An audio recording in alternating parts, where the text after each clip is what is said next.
Hey friends, welcome back to the Families of Character show. I'm your host, Jordan Langdon, and today we're talking about something that every single parent I know is struggling with: screens, tech, devices, whatever you want to call them. They've worked their way into just about every single corner of our lives. But here's the big question: are we managing our tech, or is it managing us? Listen, if you've ever found yourself wondering how much screen time is too much, how to set boundaries without a daily battle, or how to model better habits in your own home, this episode is for you. So grab your cup of coffee or put on your walking shoes and let's just dig into how you can build healthy tech habits at home without losing your mind. That's important. We all need this mind, right? Why does this matter? Well, let's start with the big why. Why is tech such a big deal in family life right now? Well, the average teen spends upwards of 7 to 9 hours every day on screens. And get this, parents of teens, yeah, we're logging close to the same amount. A study by Common Sense Media found that parents average 9 hours of screen time daily, and only about 1.5 hours of that is for work. The rest is social media, texting, gaming, streaming, you name it. So this isn't just about kids being glued to their devices, it's about all of us. And here's the kicker: our kids learn how to use tech by watching us. I know, friends, this is bad news, right? For most of us. There's a 10% of the population that's probably doing a really, really great job at this, but most of us are struggling. So let's just talk about the real dangers of overuse. So, according to research cited by the Institute for Family Studies, teens who spend more than 5 hours per day on social media are 60% more likely to have suicidal thoughts or engage in self harm, 2.8 times more likely to struggle with negative body image, and 30% more likely to feel sad or depressed. That is not a small impact. These stats are not meant to scare you, they're here to wake us up. Dr. Leonard Sachs, the author of The Collapse of Parenting and several other great books, has spent years studying the decline in child well being. And we've had him on our show 3 different times, and they've been our most popular episodes. So if you want to listen to those are episodes 100, 118, and 124. And they're linked below in our show notes. But Dr. Leonard Sachs argues that one of the biggest culprits is the loss of parental authority around technology. So he recommends delaying smartphones, taking tech out of bedrooms, and reestablishing clear, confident leadership in the home. Now, let's just check out another guy that talks about technology, Joey Odom, and the RO approach, right? Talk about solutions. Joey Odom, a co-founder of RO, which is a company that helps families take back their time from technology, he has an incredible story. He realized he was missing precious moments with his kids because his phone was always in his hand or his pocket. Does this sound familiar? This thing is like a Velcroed to us at all times, right? Well, that wake up call led Joey to create RO, which is a system that tracks phone free time and helps families stay more present. And one of Joey's core principles is to create sacred spaces and sacred times where phones are out of sight. So think dinner table, bedtime routines, family outings. When the phone disappears, connection reappears. So let's get super practical. I'm going to give you 5 practical strategies to help your family develop some healthy tech habits. Okay, if you're ready to make some changes at home, these strategies are 5 solid strategies that are inspired by Dr. Leonard Sachs and Joey Odom and research-backed advice. Okay, so number 1, this is a hard one to hear, but it's true. Model what you want to see. Right? Why does this matter? Well, kids don't learn healthy screen habits because we tell them. They learn by watching what we do. Modeling is the most powerful form of teaching, especially when it comes to behavior. So if we want them to be present, respectable, and less attached to their devices, it starts with us. What do most parents think? Most parents think, I have to have my phone though. I'm on call for work, or you know what? I'm just checking one thing. Well, sure, it might be important, but when our kids see us constantly checking our phones, even during meals or family time, it normalizes disconnection. So try this instead. Make small swaps, right? Put your phone in a basket when you walk in the door. Tell your kids, I'm working on not being glued to this device. Help me be accountable. It shows humility, it builds trust, and it gives them permission to own their habits too. Do you see how this creates great family unity to all be working on one goal together? Plus, it gives your kids an empowering role. They become part of the solution to know they are your accountability buddy. So model what you want to see. Number 2, create tech-free zones and times. This is huge in the home setting, okay? Why does this matter? Well, the brain needs quiet. Our relationships need presence, and our kids need clear boundaries around when and where tech is okay. It's permitted. And when you eliminate screens in certain areas or times, what you're doing is you're creating space for real connection and, get this, rest. A disconnection from screens can create a space for rest, which we are all starving for. Most parents think, listen, the kids need their tablet to fall asleep, or they're just going to sneak it anyway. It's understandable to think that way, but tech has become a real default solution for quiet time or bedtime routines. But the truth is, long-term effects of late night screen use produce disrupted sleep, exposure to harmful content, right? And isolation. Those far outweigh the short-term convenience. So let's not go for the hack or the easy button and just throw them in front of the screen. Let's go for what matters and makes a long-term difference. So try this instead. Make it a family standard, a family rule that you dock all devices in your bedroom at night, not theirs, but you, the parents' bedroom. We've been doing this in our home for the past 4 years, and it is a game changer. Okay. Having any portable devices, tablets, laptops, phones, anything that could easily be taken from room to room, docked in our rooms, really helps kids avoid the temptation to sneak them, to access inappropriate content, or to just break any of the general rules, right? We're called as parents to avoid leading our kids into temptation. So, docking all devices in your bedroom at night will solve so many issues for you.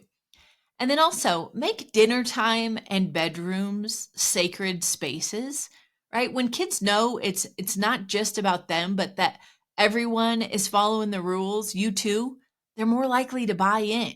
And plus, it removes the temptation to check one more thing before bed for both you and them. So those sacred spaces and places are just so important to just set as a rule in your family. Number 3, practical tip, write it down, right? If you're going to make new rules in your family, verbal agreements are super easy to forget for you, the parent, and for your child. So a written agreement builds clarity, accountability, and a shared vision.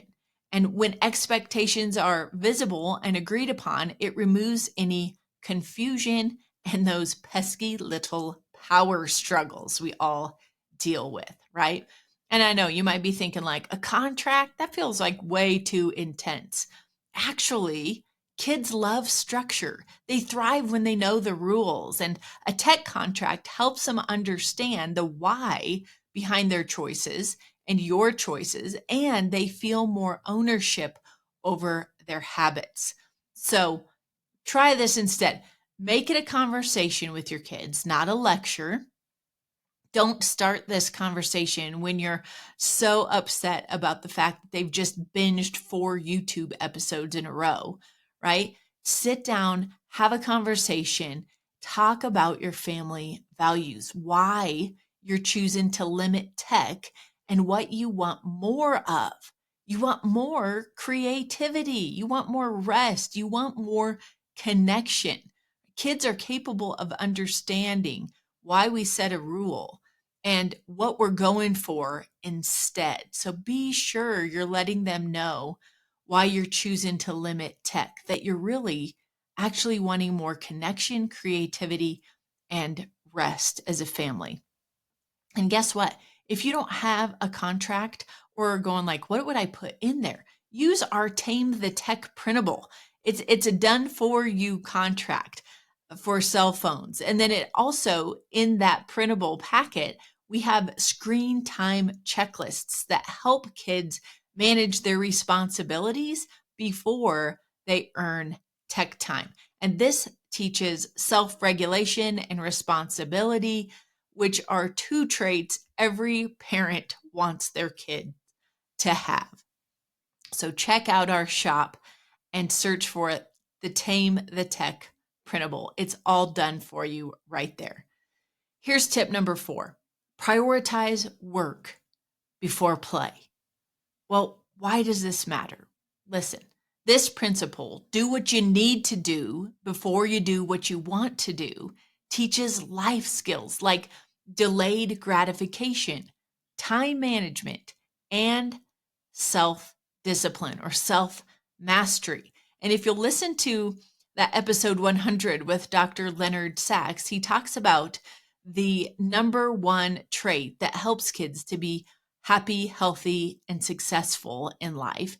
And that is the skill of self control, self discipline, self mastery, being able to delay gratification, right? So if you teach kids to do what they need to do before they do what they want to do, it keeps tech from becoming this default activity because now they're properly ordered and doing what needs to be done before they do what they want to do.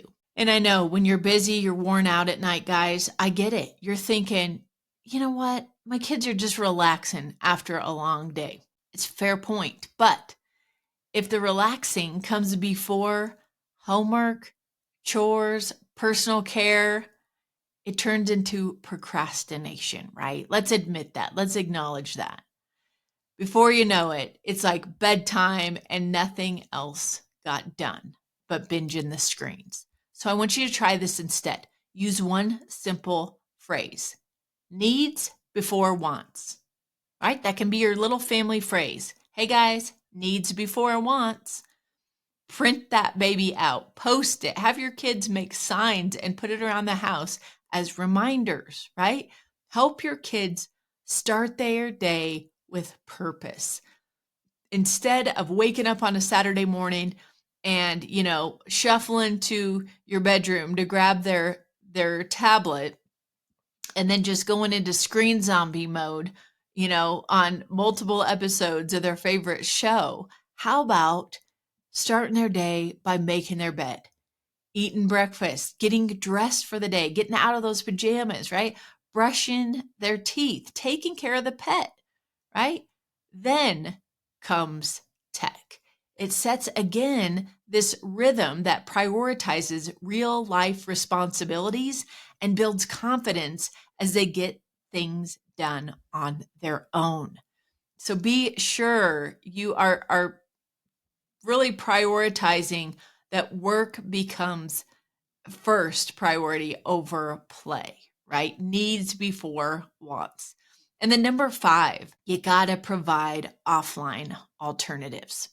Why does this matter? Well, just simply telling kids to get off screens without offering something else leads to boredom, frustration, and rebellion, right? Dr. Sachs wants to remind us that if we want kids off tech, we have to show them what to do instead. That means cultivating your kids' interests and hobbies that feed their brain, their body, and their soul. I know you might be going like, Jordan, they're not interested in anything else. Well, that's usually a sign that screens have really hijacked their dopamine system. Give them time, space, and tools, and their curiosity will start to come back. So I want you to try this instead.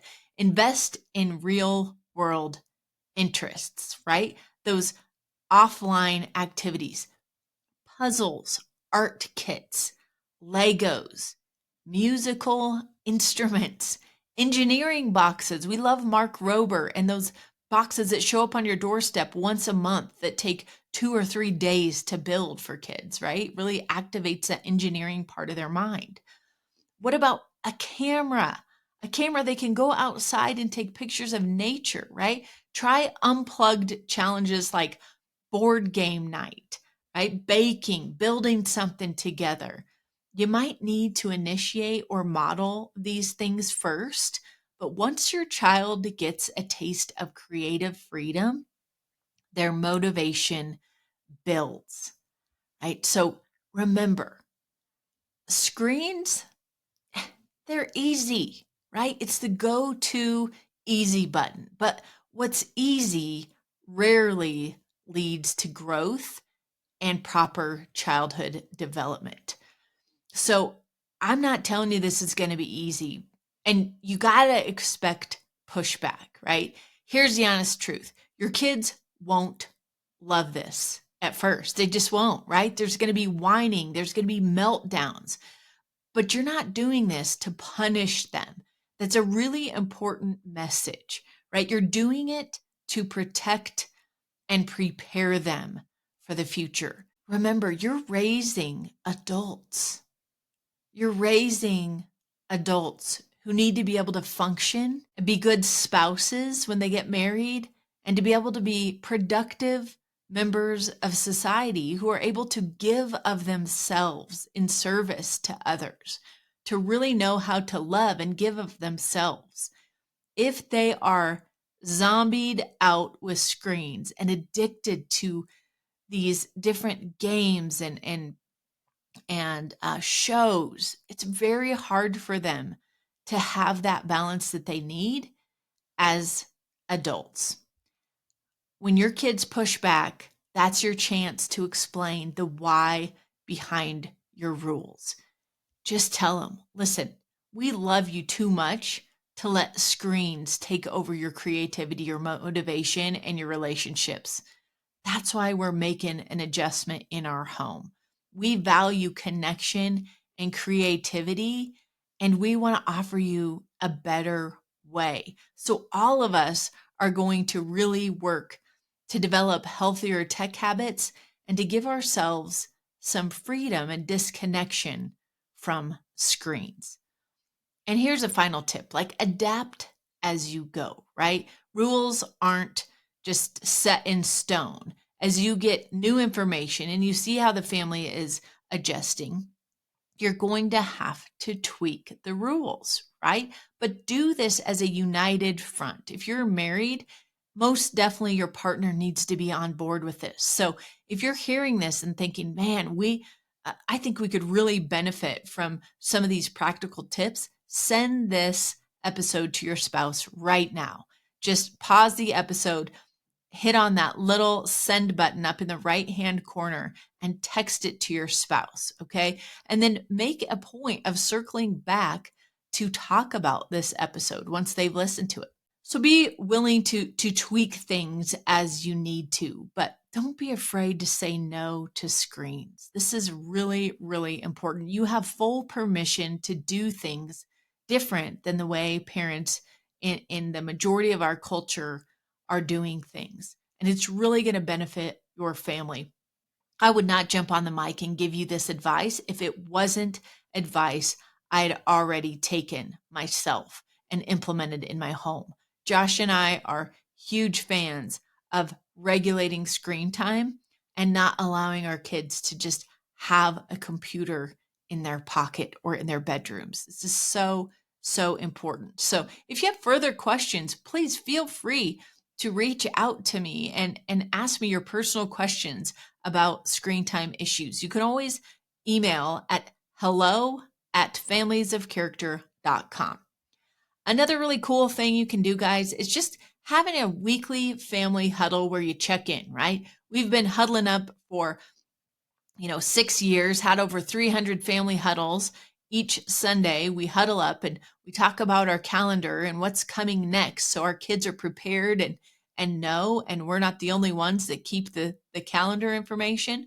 But then we talk about things like this, right? How are we doing with limiting screen time? What activities have we engaged in that we love, that we want to do more of? Board games, puzzles, right? Flying the RC airplane. Like, let's do that more often. So if you huddle up once a week and you make a habit of having a family huddle, that's a great place to talk about this issue.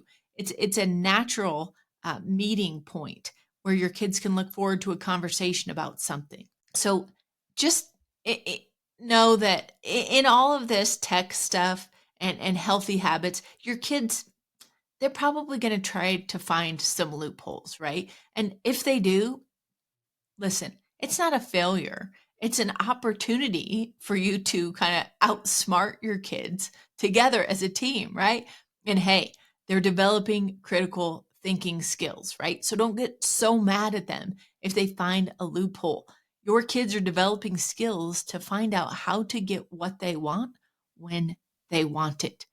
Our job as parents is just to regulate that for the good. Guys, none of us are going to get this perfect. I want to say that right now. It's not about getting this tech thing perfect, but we can and want to be intentional, right? We can lead by example, and we can really build a home environment where people matter more than pixels, right? So if you want more information about tech and healthy tech habits and the effects on kids and adults, please visit our #1 most downloaded episode of all times, episode number 100 with Dr. Leonard Sachs. He offers even more research behind why these healthy tech habits make all the difference. And check out the show notes for links to our Tame the Tech digital bundle that's on sale and our Tame the Tech